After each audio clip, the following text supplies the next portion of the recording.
Well,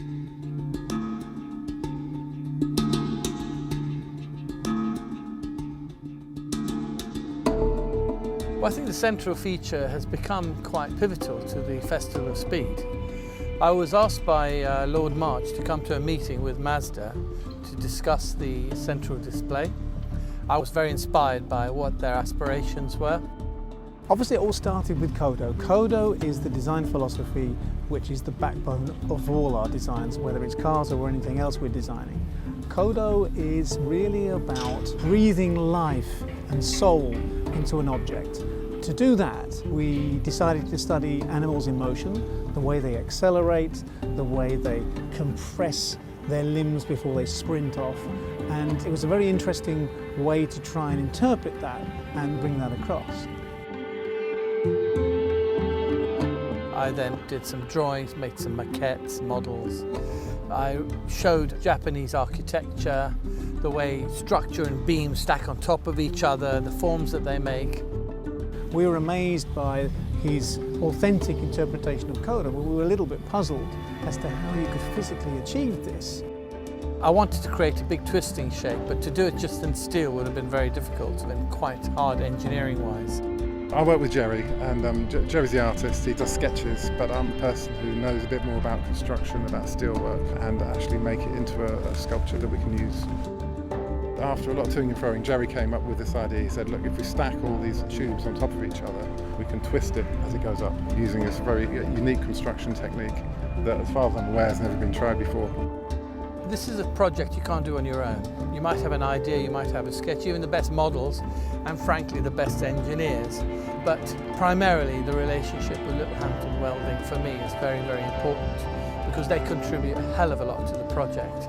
It's not just a case of here's some drawings, build it. There's a lot of collaboration, a lot of interaction, and those guys really understand steel. They understand all the nuances.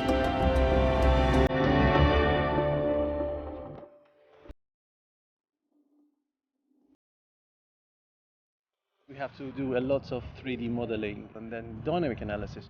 There is a 2-meter foundation on the ground. The whole concept is just to make it sitting on the ground.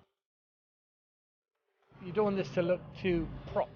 There's a very clever bit of engineering and things done on the computer to make sure that all the forces are distributed. It's that illusion of imbalanced balance. It's just holding on, isn't it, somehow? It's holding itself up. But it's kind of scary. You're waiting for that moment of such a drama in that. What it's made from is hollow, square steel sections.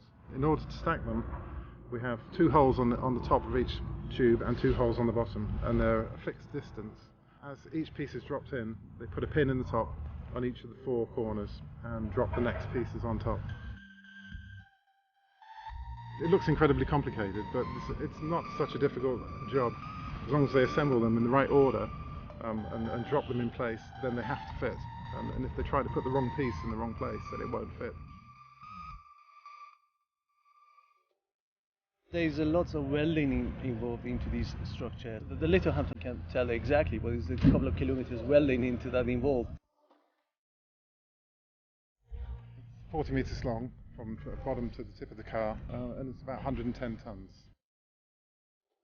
It weighs literally tons, but it looks so delicate. It doesn't look like it's made out of steel. And it's this combination of great speed and energy, and delicacy and fineness, which is really an authentic interpretation of Japanese aesthetics.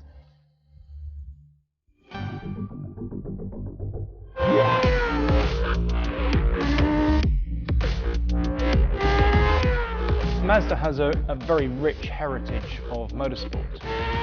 We started racing in the late 1960s to try and prove and build awareness for the rotary engine.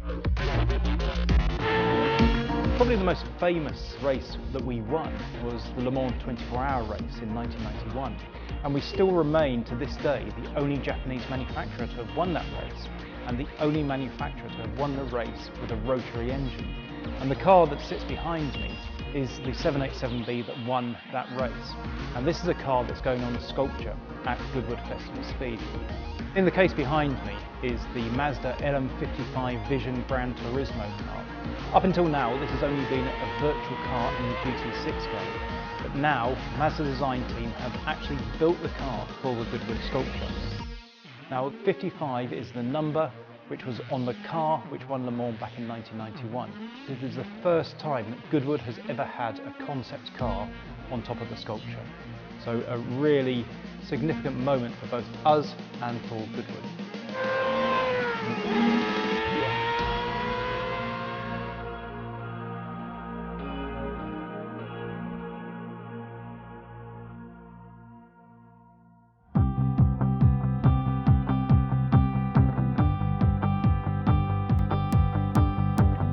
At the outset, of course, you see the first sketches, you think, well, it looks nice, and you work and you develop it, and you get used to it. But it's not until you see it in front of Goodwood House where you really understand the scale of what's being created here, and it's absolutely quite staggering and a bit scary when you see it.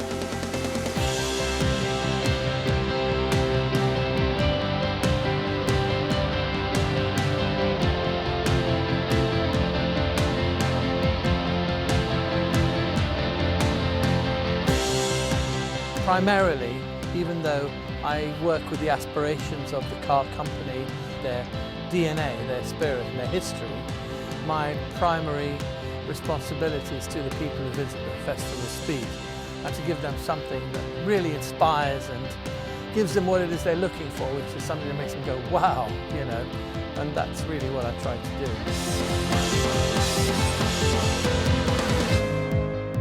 The sculpture's here for the Festival of Speed. Gets taken down, cut up. That's life, that's show business. You do the same thing with a movie set.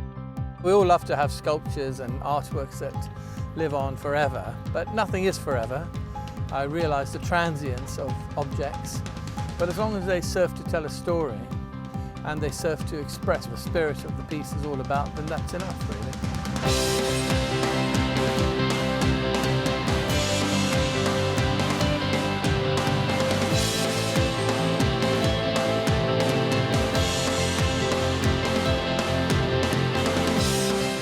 Do that, put that sort of spirit into an inanimate object, to give it life, to give it a soul return. It's worked out brilliantly, it's pretty cool.